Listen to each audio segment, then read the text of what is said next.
아침에 이렇게 한 바퀴 돌아봤는데 어제 들어오는데 교황이 타셨던 차가 전시돼 있어서 천주교 재단이구나 하고 생각을 했는데 식사하기 전에 한 바퀴 돌아서 들어오는데 무슨 내용이 적혀 있었냐면은 한 100년 전에 그 시대에 천주교인들을 1000명을 생매장한 곳이 여기래요. 그래서 교황이 오셨구나. 1000명을 생매장했다. 사실은 천주교가 먼저 들어왔죠. 서울에 절두산이라고 있잖아요. 사람의 목 자르는 절두산. 얼마나 끔찍했을까. 어쨌든 그들이 구원 받았는지 안 받았는지는 잘 모르겠지만 어쨌든 믿음을 지키기 위해서 마지막으로 예수, 마리아 그렇게 소리를 지르고 죽었다고 하는데 우리는 이렇게 편안한 시대에 어떻게 믿음을 지켜가고 있는가 조금 부끄러워지더라고요. 아놀드 로제 할아버지가 한국에 다녀가셨을 때 제가 대명동교에 있었는데 굉장히 제가 감동을 받고 충격을 받았어요. 독일계 유대인인데 소련의 그 모임의 장로님 아닙니까? 시베리아로 이제 이렇게 유배되는데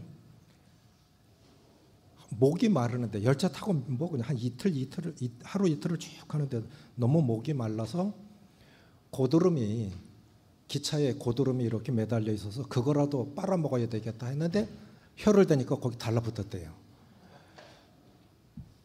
뭐 그냥 음식이라는 게 뭐 생선 쪼가리 하나 주고 그러니까 소금에 절여졌으니까 목이 마르잖아요. 어린애 물은 없고 잠재우지 않고 외등 하나 켜놓고 계속 잠은 때리고 그리고 두개골 일부가 없대요. 여기 너무 맞아가지고 두개골이 깨져버린 거예요. 그리고 50이 될 때까지 음식이 달다고 하는 걸 느껴보질 못했대요. 단 걸 못 드셔본 거예요. 그런데 그들이 이제 침례식을 하면은 어떻게 알았는지 KGB 요원들이 침례 장소에 온다는 거예요. 산속에서 하도. 그러면 이번에는 누가 잡혀가냐 먼저 결정해놓고 침례식을 한답니다. 그래서 침례식 할 때마다 장로들이 잡혀가는 거예요. 잡아가면 또 다른 장로들이 계속해서 장로들이 일어나니까 교회가 안 없어지는 거죠. 우리 이렇게 생각할 수 있잖아요. 꼭 침례를 해야 돼? 안 보는 데서 세례하면 안 돼? 의미가 더 중요한 건데 이 침례라는 이 두 글자 그 한 단어를 순종하기 위해서 이 정도 대가를 지불해야 돼? 시베리아 불꽃 읽어보셨죠? 거기에도 이제 그 내용이 나오잖아요. 그 한 단어를 순종하기 위해서 그런 값을 지불해야 돼? 죽어 나오는 경우도 있고 병신돼서 나오는 경우도 있고 편리한 시대에 지금은 잊혀졌지만 제가 70년대 80년대 그런 신앙서적들을 읽으면서 굉장히 도전을 받았어요. 특별히 제가 너무 읽으면서 아까워서 일부러 하루에 다 볼 수 있는 책을 조금 아껴서 본 책은 허드슨 테일러의 생애예요. 중국 내륙에 들어가서 아이가 죽고 아내도 죽고 가족들 3명을 중국 땅에 묻고 중국 내륙에 있는 동료 선교사들에게 보낸 편지에 이 나라, 이 민족, 이 풍토를 안 이상 나와 내 가족을 주님 앞에 이렇게 헌신하는 것은 결코 아까운 일도 아니고 헛된 일도 아니다.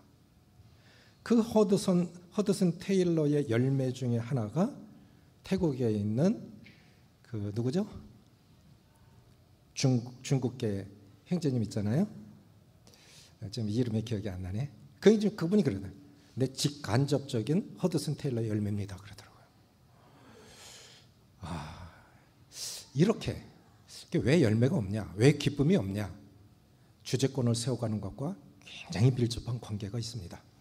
우리 안에 주님이 나타나시려면 주님이 나의 모두이시고 전부이시라고 하는 이런 고백과 실천되는 삶이 필요하리라고 생각이 되어집니다. 어제는 만물의 주 대신 골로새서 1장에서 만물의 주 대신 그리스도를 소개를 했습니다. 호칭은 굉장히 중요한 의미를 담고 있습니다. 호칭은 그 사람의 권위와 위치를 나타내 줍니다. 주님이 요한복음 13장에서 세족식을 행하시면서 내가 주와 선생이 되어 너희 발을 씻겼으니 너희도 서로 발을 씻기는 것이 마땅하니라. 주와 선생이 되어서. 주님은 또 사도행전 2장 36절에 주님 그리스도라고 나와 있고, 요한계시록 19장에서는 예수 그리스도를 만왕의 왕 만주의 주라고 고백하고 있습니다. 골로새서 1장 16, 17절에 만주의 주, 로마서 15장 9절에 따라 해보세요. 죽은 자와 산 자의 주. 이분이 예수 그리스도십니다. 죽은 자와 산 자의 주. 그리고 어제 말씀드린 교회의 머리. 예수님은 어떻게 우리의 주님이 되실 수 있었을까? 네 가지로 어제 말씀드렸죠. 창조주이시니까, 우리의 구원자이시니까, 생명의 값을 지불해서 우리를 사주셨으니까, 세 번째는 섭리의 주님이시니까. 오늘 아침에 수원 중보교회 자매님 두 분을 뵈었는데 놀라운 간증을 들었어요. 저는 1986년도에 제가 아내가 좋아서 대구로 장가를 갔습니다. 그 이후에 윗지방 소식은 몰라요. 올해 39년째 대구에 살고 있는데 한 자매님이 그런 말씀이에요. 1977년 7월 달에 제가 침례를 받았는데 자매님이 그때 새소식반에 주일학생으로 참여를 하고 있었대요. 수원 북수동에서 북수동 교회가 화서동으로 이사를 가버리니까 교회가 없어진 거예요. 새소식반에 나오는 어린아이들에게 있어서는 굉장히 큰일이죠. 교회가 없어진 거예요. 어른들 같으면 따라가겠지만 아이들은 안 되잖아요. 그래서 일반 교회 다니셨대요. 일반 교회. 그런데 어느 특별한 계기를 통해서 어머니가 모임 자매님을 통해서 구원을 받으셨다는 거예요. 그리고 두 딸에게 너희들 그 교회 나가면 안 돼. 그리고 모임으로 이끄셨다는 거예요. 이야, 내가 이런 간증 처음 들었어요. 이분들에게 주일 학생들에게 복음을 전해줬던 한나 목자매님, 제 남사중학교가 남녀공학이었거든요. 제 고향 선배입니다. 김하시 형님도 제 고향 선배입니다. 이 하나님의 섭리, 이걸 뭘로 설명할까요? 하나님의 섭리. 그래서 우리의 창조주시고 구원자이시고 섭리자이십니다. 하나님이 정말 정교하게 우리 삶을 이끌어 가신다고 하는, 이거보다 더 안전한 것이 어디 있을까요? 주님이 내 삶을 이끄신다는 것. 더 중요한 건 내 자녀들의 삶도 내 손자들의 삶도 주님이 이끌어 가신다고 믿는다면 마음이 좀 편하겠지요. 우리가 할 수 있는 일이 뭐 있겠어요? 마지막으로 교회의 머리십니다. 그래서 골로새서 1장은 만물의 주 되신 그리스도, 2장은 믿음의 주 되신 그리스도입니다. 골로새서 2장 6절 7절 같이 읽습니다. 시작. 그러므로 너희가 그리스도 예수를 주로 받았으니 그 안에서 행하되 그 안에 뿌리를 박으며 세움을 받아 교훈을 받은 대로 믿음에 굳게 서서 감사함을 넘치게 하라. 이 골로새 교회는 사도 바울이 개척한 교회가 아닙니다. 사도 바울이 에베소에서 복음을 전하고 매일같이 두란노 성원에서 2년 동안 가르쳤으니까 얼마나 말씀을 많이 가르쳤을까요? 그 중에 양육받은 분 중에 한 분이 에바브라라고 하는 분인데, 이분이 자기 고향에 가서 세운 교회가 골로새 교회입니다. 그런데 이 골로새 교회에 영지주의, 이단주의가 들어왔다는 소식을 들은 거예요. 제가 3년 전에 퇴임을 했는데 2년 동안 퇴임한 후 지금은 안정이 됐지만 2년 동안 신천지 때문에 정말 고생했습니다. 신천지는 한 명을 포섭하는 게 아니라 교회를 통째로 사냥하는 훈련을 받은 사람들이기 때문에, 대구에 칠곡교회라고 있는데 한 4,000명 모이는 교회인데 담임 목사님이 부목사들이 많잖아요. 부목사 중에 한 분이 이상해서 너 신천지지? 그래. 아니에요. 저 그런 거 아니에요. 일주일 뒤에 부목사가 500명을 데리고 나갔다는 거예요. 그때까지는 모르는 거예요. 이렇게 교회를 사냥하는 거예요. 교회. 한 명 한 명 이러시셔서 이런 거 안 해요. 그런데 신천지가 타깃으로 삼고 있는 교회의 사냥감은 뭐냐? 너무 큰 교회는 못 들어가요. 거긴 전문가들도 많고 하니까, 또 법적 대응을 하니까, 판검사도 있고 다 있으니까.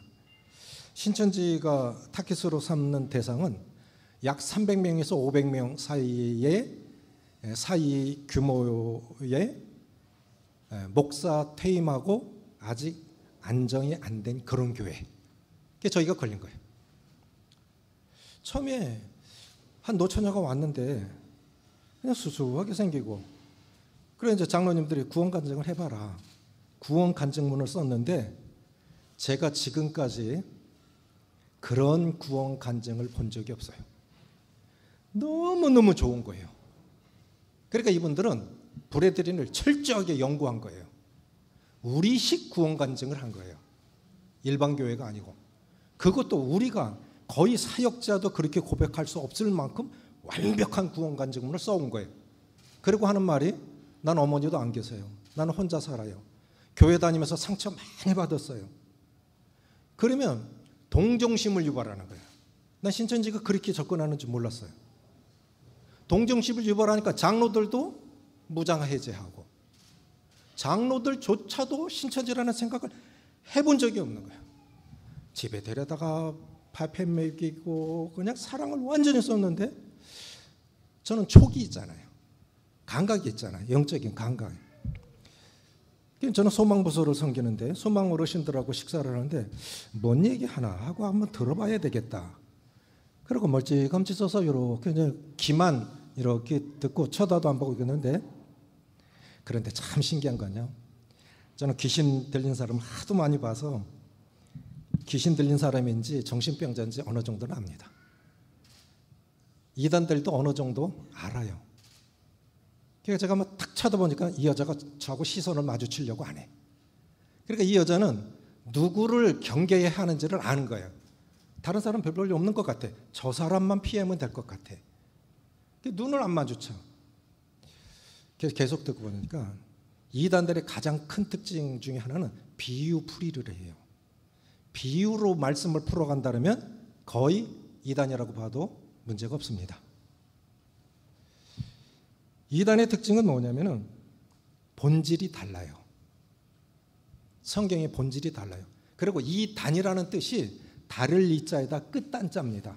그래, 맞아. 예수님 믿어야 되지. 그런데 예수 플러스 알파.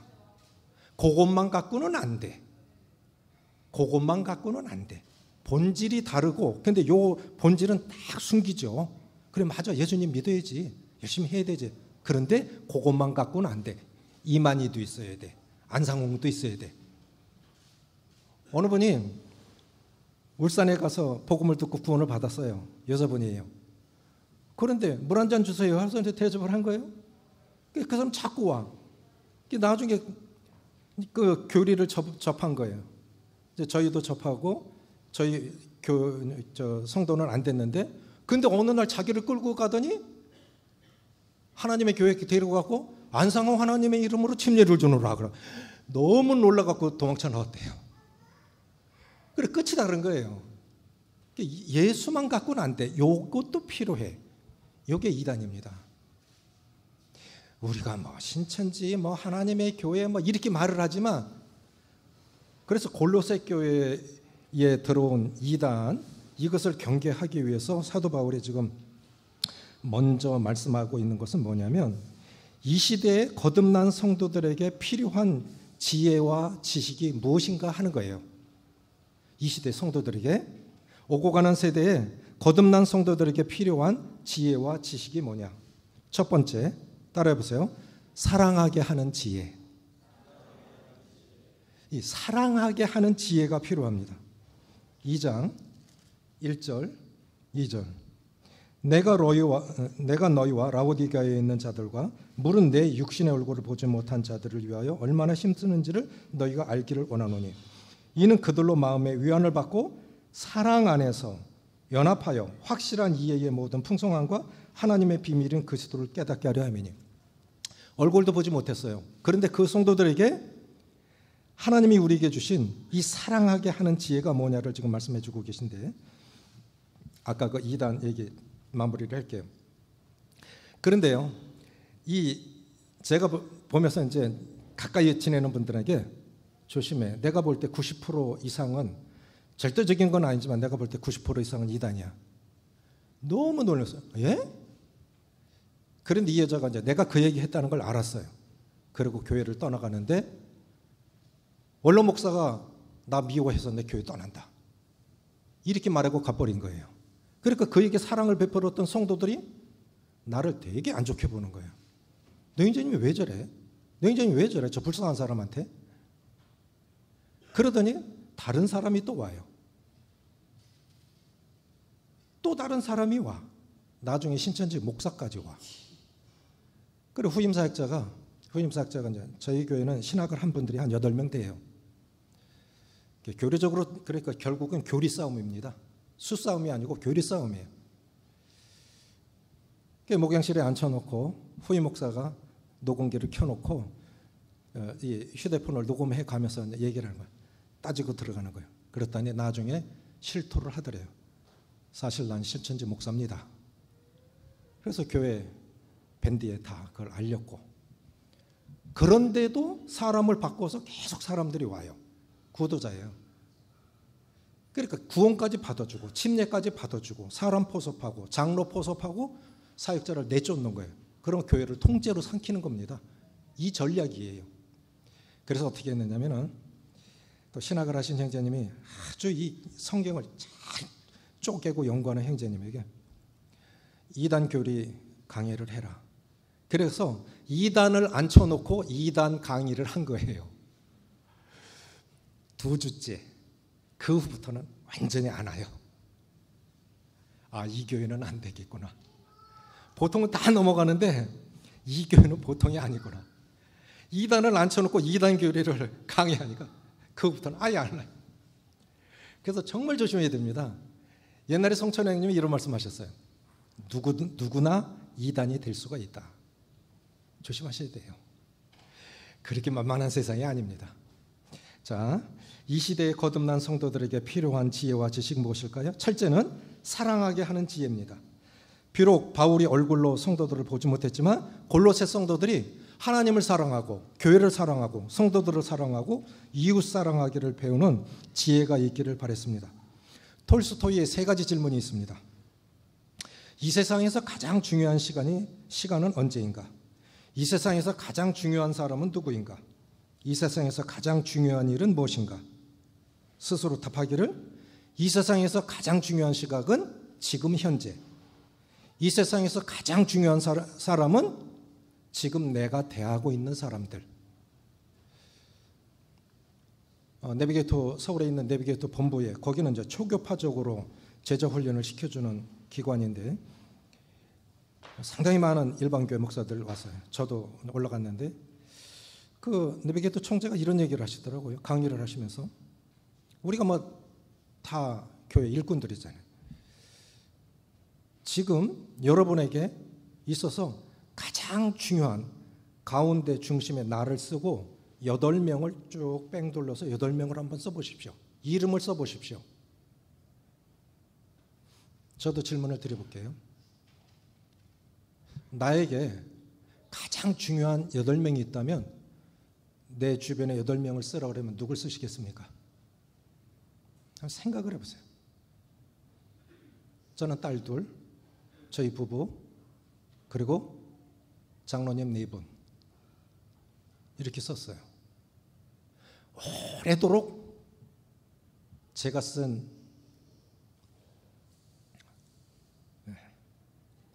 그것을 보고 기도했고, 나에게 있어서 가장 중요한 사람들, 이분들인데, 그래서 톨스토이의 질문, 이 세상에서 가장 중요한 시간, 지금 이 시간, 현재. 이 세상에서 가장 중요한 사람, 지금 내가 대하고 있는 사람, 가족이겠죠. 첫 번째 가족이겠죠. 지금은 이제 손자까지 이어지겠죠. 그리고 또 누구겠습니까? 그분들을 한번 최소한 8명을, 나 중심으로 8명을 써보세요. 그리고 그렇게 놓고 기도해 보십시오. 이 세상에서 가장 중요한 일, 지금 내 곁에 있는 사람들을 사랑하고 선을 베푸는 것. 따라해 보세요. 이 세상에서 가장 중요한 일은 지금 내 곁에 있는 사람을 사랑하고 선을 베푸는 것. 그게 가장 중요한 일입니다. 그것부터 하셔야 됩니다. 그리스도의 주권을 세워가는 것, 그 중에 사랑하는 지혜가 필요합니다. 오늘 내가 살아있는 이유는 그리스도의 사랑을 실천하기 위해서 살아있는 것입니다. 단순히 연명하기 위해서 살아있는 것이 아니라 그리스도의 사랑을 실천하기 위해 있는 것입니다. 그래서 갈라디아서 6장 10절에 그러므로 우리는 기회 있는 대로 모든 이에게 착한 일을 하되 더욱 믿음의 가정들에게 할지니라 라고 말씀하고 있습니다. 이 시대 거듭난 성도들에게 필요한 지혜와 지식. 첫 번째, 사랑하게 하는 지혜. 주님이 주신 사랑으로 사랑하는 거예요. 두 번째, 사랑하게 하는 지혜. 두 번째, 믿음을 세워주는 지혜. 3절에 그 안에는 지혜와 지식의 모든 보화가 감춰져 있느니라. 내가 이것을 말하면 아무도 교묘한 말로 너희를 속이지 못하게 하려 함이니 이는 내가 육신으로는 떠나 있으나 심령으로는 너희와 함께 있어 너희가 질서 있게 행함과 그리스도를 믿는 너희 믿음이 굳건한 것을 기쁘게 봄이라. 우리가 추구하는 것이나 소유한 지혜와 지식의 궁극적인 목적은 나 자신뿐만 아니라 내가 주님을 잘 섬겨가기 위한 그 목적뿐만 아니라 나 자신뿐만 아니라 다른 이들의 믿음을 세워주어 하나님의 영광을 드러내게 하기 위한 그것이 궁극적인 목적입니다. 그래서 고린도후서 1장 24절에 우리가 너희 믿음을 주관하려고 하는 것이 아니요 너희 기쁨을 돕는 자가 되게 하려 함이라. 어떻게 하면 그 성도 조금 잘 세워서 주님 일을 더 잘하고 하나님 영광이 되게 할 수 있을까? 부모가 자식 키우는 것도 그거잖아요. 그렇지 않습니까? 그래서 믿음을 세워주는 지혜. 세 번째는 삶을 견고하게 하는 지혜. 범죄한 한 영혼이 거듭나는 것이나 거듭난 영혼이 영적 성장을 이루어가는 데 있어서 지식은 절대로 필요합니다. 그러나 지식만으로 되는 것은 아닙니다. 요한복음 8장 30절에 보면 진리를 알지니 진리가 너희를 자유케 하리요 했을 때 이 진리는 이 지식을 동반한 인격적인 연합이죠. 예수님을 주님으로 모시고 사는 사람들은 뿌리 깊은 영성을 지니고 있어야 됩니다. 6절, 7절 골로새서의 핵심 요절인데 다시 읽겠습니다. 시작. 그러므로 너희가 그리스도 예수를 주로 받았으니 그 안에서 행하되 그 안에 뿌리를 박으며 세움을 받아 교훈을 받은 대로 믿음에 굳게 서서 감사함을 넘치게 하라. 자, 뿌리 깊은 영성 원리 세 가지입니다. 첫째는 뿌리 내리는 일입니다. 질문 드려볼게요. 상품은 없습니다. 자, 콩을 심으면 뿌리가 먼저 날까요? 떡잎이 먼저 날까요? 뿌리가 먼저 내린다. 내리시고 떡잎이 먼저 난다. 틀리셔도 괜찮아요. 자신 없어서 안 되시는데 우리는 보이는 게 떡잎이잖아요. 땅속에 있는 건 파볼 수도 있고 파볼 수도 없고 안 보이죠? 뿌리가 먼저 납니다. 뿌리가 먼저 나서 수분을 빨아들여서 그 힘으로 떡잎을 내는 거예요. 우리가 관심을 안 갖는데 굉장히 중요한 원리입니다. 우리 신앙이 약한 건 저희 교회 저희가 이제 대명로교회 장로님들 지금 생각해도 너무너무 훌륭하셨다. 우리 진혁 형제, 이진혁 형제, 김직국 형제님, 제가 대명동교에 있었을 때 주일 학생들이었죠. 여기서 뵈니까 너무너무 기쁜데, 이렇게 주님 앞에 잘 사시는 거 보니까 너무 기쁜데,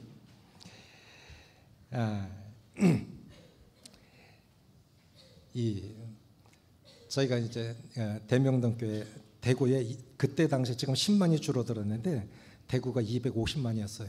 8개 구가 있는데 교회가 2개밖에 없습니다. 장로님들이 이래서는 안 된다. 대구가 큰 도시인데 한 구만 해도 30만인데 큰 도시인데 4년 주기로 교회를 계획적으로 교회를 개척을 하자. 그래서 4년 주기로 계획적으로 교회를 개척을 한 거예요. 남부교회가 저희보다 먼저 나갔죠. 저희가 1994년 3월 14일 날 개척을 나왔어요. 14명이 나왔는데 200명 넘게 모이던 교회에서 14명이 나왔으니까 참 이런저런 일로 빠지면 10명밖에, 지하 30평에서 예배 14명이 모여서 예배드리면 눈물밖에 안 나요. 그런데 저희가 개척 나올 때 제가 뭐라 그러냐면, 회장님 교제하여, 아니 개척되고 나서 밥 사줄게요. 개척되고 나서 저희 가족들도 못 나오게 했어요. 어려움이 될까 봐. 그래서 개척 나올 때 명단을 파송식도 없고 파송하는 날 앞으로 다 나오래요. 그리고 인사 꼭꼭하고 그게 끝이에요. 그런데 헌금함에, 개척 동참하실 분들 헌금함에 기명하십시오. 그래서 개척 파송하는 그날 보니까 이분들이에요. 그날 아는 거예요. 그분이 14명이에요. 그러니까 저와 똑같이 하나님의 은밀한 부르심에 의해서 온전히 소명받은 사람들만 나온 거예요. 정예 멤버가 나온 거죠. 3가장밖에 안 되지만 14명이 나왔어요. 힘들었지만 참 행복한 시간이었습니다. 30년간 거의 한 260명 정도 침례받은 것 같아요. 성도들 정말 애먹었죠. 그런데 오늘 아침에 이렇게 묵상을 하면서 반성이 되는 게 있었어요. 그게 뭐냐면은 저희가 이제 복음을 전하려고 어떻게 하면 영혼들을 얻을 수 있을까? 교회 옆에 초등학교가 있는데 운동장에 가보니까 중학생들이 자기끼리 축구를 해. 우리하고 하자. 유니폼도 사주고. 그래서 축구를 하고 교회 데려다가 국수도 삶아주고 밥도 해주고. 얘들이 교회 처음 오니까 뭐 몸둘 바를 몰라. 그래 탁구대가 있으니까 또 거기도 탁구 치더라고요. 그렇게 연결돼서 어제 다녀간 박건희 형제님이 책임교사였는데 11명의 침례를 받았습니다. 운동장에서 놀던 그 중학생들이. 그런데 그 중에 리더격인 형제가 아주 신실한 형제인데, 이 형제 군대 가더니 군대 가서 이렇게 휴가 오면 놀고 싶을 거 아니에요? 이 형제는 놀러 안 가요. 교회로 와요. 교회 와서 기도하고 찬양하고. 그렇게 신실한 형제였는데 너무 예쁘니까 일을 너무 많이 맡긴 거예요. 그러니까 뿌리는 없는데 잎은 무성하게 피워야 되고 열매를 맺어야 된다는 부담 때문에 교회를 떠났어요. 그런데 이 형제가 군에 있으면서 군에 그럼 맛있는 것도 뭐 좀 맛있는 거 해주세요. 이런 거 그런 것도 없어요. 그냥 휴가 와도 교회 와요. 교회에서 찬양하고 말씀 보고 기도하고. 애가 이렇게 변하니까 어머니가 구원받고 누나가 구원받았어요. 그런데 정작 자신은 교회를 떠났단 말이죠. 왜 그런 걸까요? 뿌리 내리기 전에 사역이 더 컸던 거예요. 그래서 참 미안한 마음이 있어요. 우리 성도님들은 어떻습니까? 난 뿌리가 약한데 일은 너무 많아. 거꾸로 배우시면 안 돼요.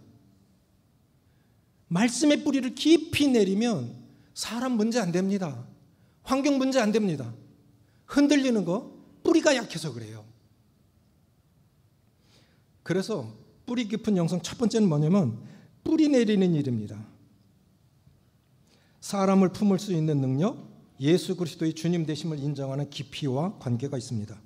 정채봉 시인이 이런 시를 썼어요. 우물과 마음의 깊이. 보이지 않는 우물이 깊은지 얕은지는 돌멩이 하나를 던져보면 알게 됩니다. 돌이 물에 닿는 데 걸리는 시간과 그때 들리는 소리를 통해서 우물의 깊이와 양을 알 수 있는 것입니다.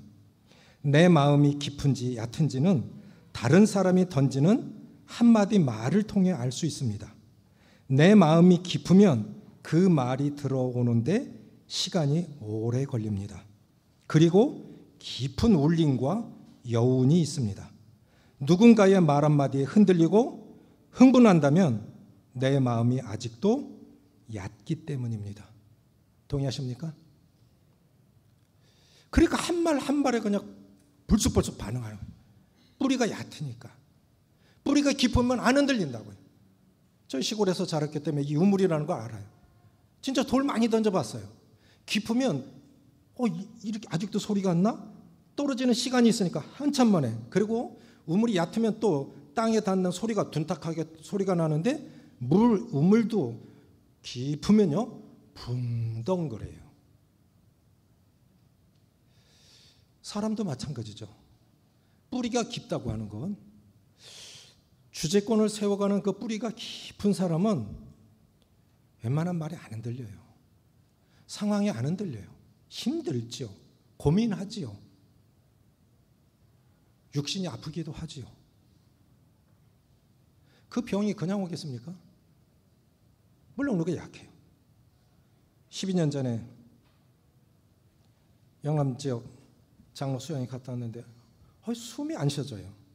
이거 심장이 왜 이렇지? 약사자매 둘이 있어서 그 심장약 그 혀 밑에 넣는 것 좀 가져와라 그랬더니 가져왔는데 하나를 먹으니까 숨이 잘 쉬어지더라고요. 내일은 서복지원님 댁에 가야 되니까 밤새도록 좀 요 약이 버텨줬으면 좋겠다. 조금 지나니까 또 숨이 안 쉬어져. 그래서 그걸 6알을 먹고 남원까지 간 거예요. 서복지원님이 심전도 검사 그 EKG라고 하는 거 그거 보더니 이런 그래프 처음 봤다. 그래 남원 의료원으로 보내요. 검사를 해보니까 이 담당 의사가 하는 얘기가 내과 과장이 2시간 안에 죽는데요. 그래서 무슨 근거로 그런 말을 합니까? 그랬더니 산소 공급이 안 돼서 염색체가 80%가 죽었대요. 그래서 이분하고 서복주 형님하고 그 전문 용어로 막 통화를 하더니 형제 빨리 와. 그래서 서복주 내과 가가지고 사람 하루에 많이 올 때 200명 와요. 다 내보내고 셔터 내리고 전주 예수병원에 의사 대기시켜놓고 황비로 넣어서 그래서 살았어요. 작년에는 또 심장이 너무너무 아픈 거예요. 샤워를 하는데도 심장이 그냥 숨이 안 쉬어지는 게 아니라 온몸이 아파요. 그래서 또 파티마 병원, 천주교병원에 갔는데 아이고 20분 안에 죽는데요. 2시간이 아니라 20분 안에 죽는데요. 그래 나는 뭐 언제든 이미 13년이라는 더민생을 살았다. 나 이미 13년 전에 죽었어야 됐는데 주님이 13년 더민생 주셨으니까 난 아무 때 가도 괜찮아. 그래서 근데 의료 파업 중이니까 의사가 없잖아요. 진단을 내렸는데 의사가 없어요. 수술할 의사가. 그래도 경북대학병원은 국립병원이라 기본 의사들이 다 있는 거예요. 그래가지고 응급실에서 소생실로 수술실로 바로 올려보내서 5시간 수술하고 이렇게 살아났는데 사람도 문제가 안 되고 우리가 약하니까 병이 그냥 안 와요. 마음의 즐거움은 양약이로 돼 마음의 근심은 뼈를 마르게 하느니라. 병이 다 근심하니까 오는 거잖아요. 물론 사역하면 부담이 크죠. 이런저런 일로 퇴임을 해도 여전히 짐은 짐인 거예요. 교회가 잘 돼야 되는 그런 짐. 관여하진 않지만 여전히 짐이죠. 우리가 약하니까 병원 올 수 있지만 그러나 문제는 안 돼요. 가도 영광, 살아도 영광. 아멘이십니까? 그렇잖아요. 사도 바울 고백이 그거 아니에요? 가면 천국 갈 거고 남겨놨다면 복음 전할 거고 그렇죠? 그래서 아무 문제가 안 되는 거예요. 뿌리 내리는 일이 중요합니다. 오래전에 저는 고등학교 때부터 신문을 봤는데 중앙일보에 이런 광고가 나왔어요. 오래전 스크랩을 못 해놨는데 SK에서 선전을 냈는데 필립 켈러의 양과 목자 읽어보신 적 있죠? 그 목사님이 직접 양을 키워보면서 시편 23편을 쓴 거예요. 근데 건기 때는 너무 이 지상 10가지 합하면 70도까지 올라간대요. 생명체가 살아남을 수가 없어요. 그러니까 풀들이 모래 속으로 숨는답니다. 그래도 양은 먹고 살아야 되잖아요. 그러니까 양은 목자 없으면 살아갈 수가 없어요. 그럼 목자가 하는 일은 뭐냐? 모래 파헤쳐서라도 그 풀을 찾아내야 돼요. 그럼 목자가 발로 막 파헤쳐서 풀이 나왔다? 그럼 그걸 보고 양들도 막 발로 파헤쳐서 풀을 뜯어먹는데요. 되게 더우면은 건기 때 모래 속으로 풀이 숨는 거예요. 그런데 요즘은 깨지 않고도 속을 알 수 있는 비파괴 검사라는 것이 있어요. 그래서 이 건기 때 사막에서 이 풀이 어느 정도까지 뿌리를 내렸냐를 과학적으로 측정을 해보니까 무려 200m까지 내려갔다는 거예요. 신문에 났는데 그 가짜 아니잖아요. SK 반도체가 어느 정도 세계적인 반도체 아닙니까? 그리고 SK 반도체는 이 정도 뿌리가 깊다라는 거예요. 그거 선전하려고 한 거죠.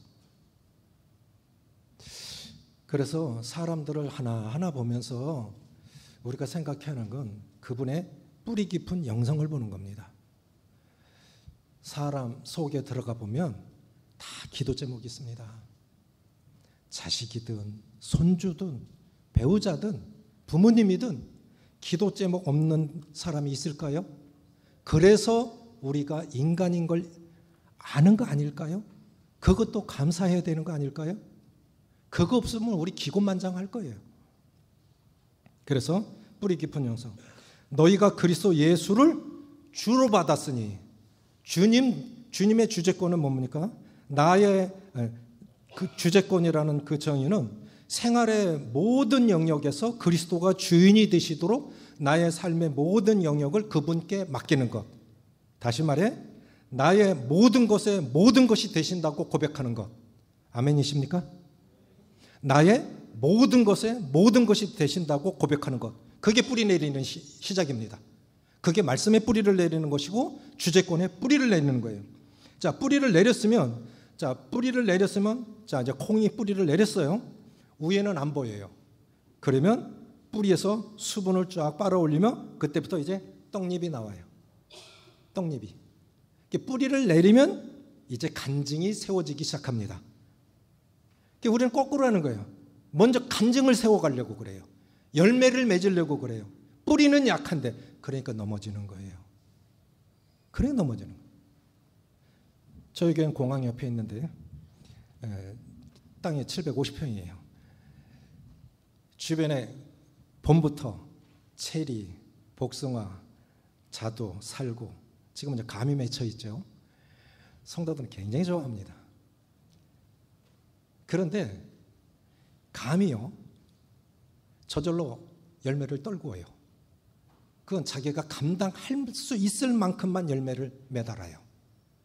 너무 많이 매달리면 스스로 떨구어요. 저는 나무가 참 정직하다고 봐요.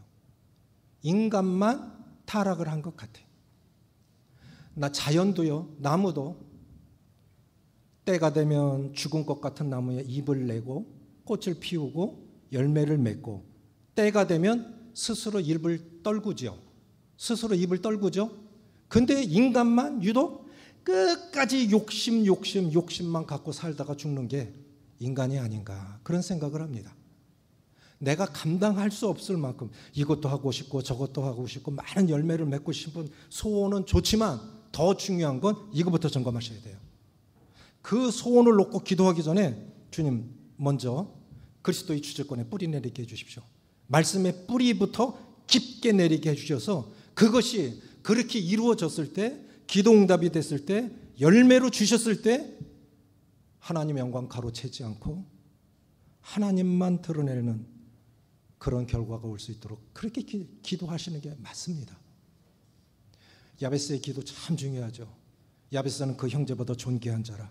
그 어미가 이름하여 야베스라 했으니 이는 내가 수고로 낳았다 함이었더라. 야베스가 이스라엘 하나님께 아뢰어 가로되 원컨대 주께서 내게 복의 복을 주시려거든. 자, 구원의 복 위에 우리 살아가는 모든 것이 복인데 주께서 내게 복의 복을 주시려거든 나의 지경을 넓혀주시고, 사역의 지경이 넓어지셨으면 좋겠지요. 더 넓혀져야 되지요. 기도해야 됩니다. 개인적으로 교회적으로 나의 지경을 넓혀주시고 주의 손으로 나를 도우사 나로 환난을 벗어나 근심이 없게 하옵소서. 이건 뭐냐면 주신 축복이 환난이 되지 않게 해달라고 하는 거예요. 주신 축복들이 하나님의 영광을 가리우는 것이 되지 않게 해주십시오. 아주 중요한 기도입니다. 우리 잘 됐을 때 교만해요. 잘 됐을 때 다른 성도들 상처 많이 줘요. 뿌리가 약해서 그래요. 주님이 한 것이면 우리 자랑할 거 없어요. 그렇죠? 그래서 뿌리 깊은 영성, 먼저는 말씀의 뿌리를 내려야 되고, 주제권, 예수님이 주이죠. 나의 모든 것에 모든 것이 되신다고 하는 주제권의 뿌리를 깊이 내리고, 그 다음에 세움을 입어. 성김부터 배우면 뿌리가 없어 언젠가는 넘어집니다. 마르다, 봉사 중요하죠.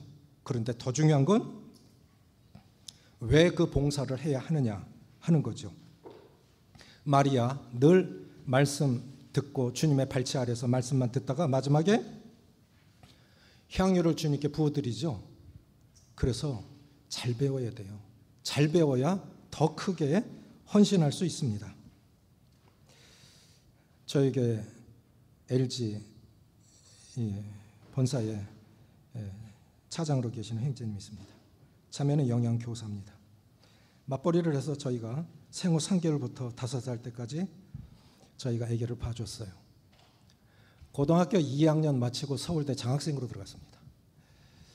올해 졸업하고 9월 달에 미국 스탠퍼드대 장학생으로 들어갔어요. 뭐 연봉이 졸업하면 연봉이 한 3억에서 5억 정도 된다 하더라고요. 초봉이.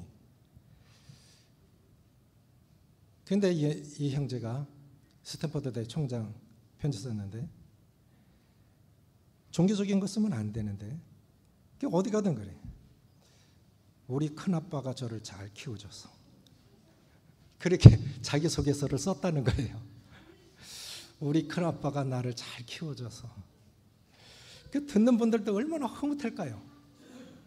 얘는 보통 아이가 아니겠다. 너 돌아올 거냐? 돌아온대. 올 1월 달인가요? CVF 캠프에 갔을 때 한 10명이 쭉 줄지어서 기도하러 나가는데 이 형제도 거기 들어있었어요. 눈물로 하나님 앞에 서원을 하는데 기도 내용이 너무 감동이 돼서 제가 울었어요. 기도회 끝나고 그 기도문 좀 달라 그랬더니 그냥 한 거예요. 그러더라고요. 써도 그렇게 못할 텐데 주님 앞에 헌신하겠다는 거죠. 꼭 사역만이 헌신이 아니잖아요. 우리의 젊은이들, 우리의 자녀들이 이렇게 잘 배워서 믿음에 굳건하게 서서 지역 사회 요소에서 하나님을 드러낸다면 그것이 하나님의 나라, 하나님 왕국 아니겠습니까? 그렇게 될 수 있도록 기도하시겠지요? 뿌리 내리는 영성이 먼저 중요하고, 그 다음에 세움을 뿌리를 내리면 영양분을 말씀으로 영양 공급을 받아서 간증이 세워집니다. 그 결과로 열매가 맺히는데 6절 7절 다시 읽을게요. 시작. 그러므로 너희가 그리스도 예수를 주로 받았으니 그 안에서 행하되 그 안에 뿌리를 박으며 세움을 받아 교훈을 받은 대로 믿음에 굳게 서서 감사함을 넘치게 하라. 먼저는 뿌리 내리는 일이 중요합니다. 그래서 불평이 나오고 이렇게 낙심이 되고 절망할 때 다른 거 보지 마세요. 아, 내가 주제권이 약하구나. 이렇게 생각하시면 됩니다. 말씀에 뿌리를 내리고 그러면 세움을 받아 간증이 세워집니다. 그 결과로 교훈을 받은 대로 믿음에 굳게 서서 감사함을 넘치게 하라. 감사가 열매입니다. 뿌리를 내리면 간증이 세워지고 그 결과로 열매가 맺히는데 그것이 감사입니다. 예수 그리스도를 주로 믿은 믿음 가운데 최종적으로 맺히는 열매는 감사하는 생활입니다. 다니엘서 6장 10절에 보면 다니엘이 이 조서에 왕의 도장이 찍힌 것을 알고도 자기 집에 돌아가서는 윗방에 올라가 예루살렘을 향하여 창문을 열고 전에 하던 대로 하루에 3번씩 무릎을 꿇고 기도하며 그의 하나님께 뭐였더라? 감사하였더라. 따라해 보세요. 감사하였더라. 숨어서 기도하면 됩니다. 그 시간 피해서 기도하면 됩니다. 그런데 예루살렘을 향해서 동쪽으로 창문을 열어놓고 전에 하던 대로, 이게 뿌리 깊은 영성이에요. 10대 때부터 왕이 주는 진미와 포도주로 자기를 더럽히지 아니하리라 하고 자기를 더럽히지 않기를 환관장에 구하니 자기 나라에서도 지키지 못했던 믿음을 적국에 가서 노예로 끌려간 상태에서 뿌리를 내린 거예요. 나는 우상에게 드려진 재물 못 먹습니다. 하나님 외에는 나에게 주인이 없습니다. 그거를 10대 때 세운 겁니다. 그래 80대 됐는데 80년간 세워온 이 뿌리 내린 영성, 예루살렘을 향하여. 왜 예루살렘으로 쪽을 향해서 기도했을까요? 다니엘의 영성이 여기 있어요. 솔로몬이 성전을 짓고 성전 봉헌 기도를 하는데 이런 기도를 합니다. 하나님, 이 백성이 범죄하고 하나님 버리고 이방인들에게 잡혀갔을 때 내가 지은 이 전을 향하여 기도하거든 하나님 용서하시고 들어주십시오. 봉헌 기도 속에 그게 들어있어요. 그러니까 예루살렘 쪽을 향해서 기도한 거예요. 감사하였더라. 따라해보세요. 감사가 기적을 가져옵니다. 어떤 상황에서 이해가 안 가요. 감사하십시오. 따라해보세요. 믿음의 최고 고백은 감사다. 감사합니다. 그래서 시편 50편에서 감사로 제사를 드리는 자가 나를 영화롭게 하나니. 누가 하나님을 영화롭게 한다고요? 감사로 제사를 드리는 자가 나를 영화롭게 하나니 그의 행위를 옳게 하는 자에게. 그러니까 우리 그리스도인들의 옳은 행위는 감사예요. 내가 여호와의 구원을 보이리라. 그래서 구원은 하나님을 영화롭게 하는 것입니다.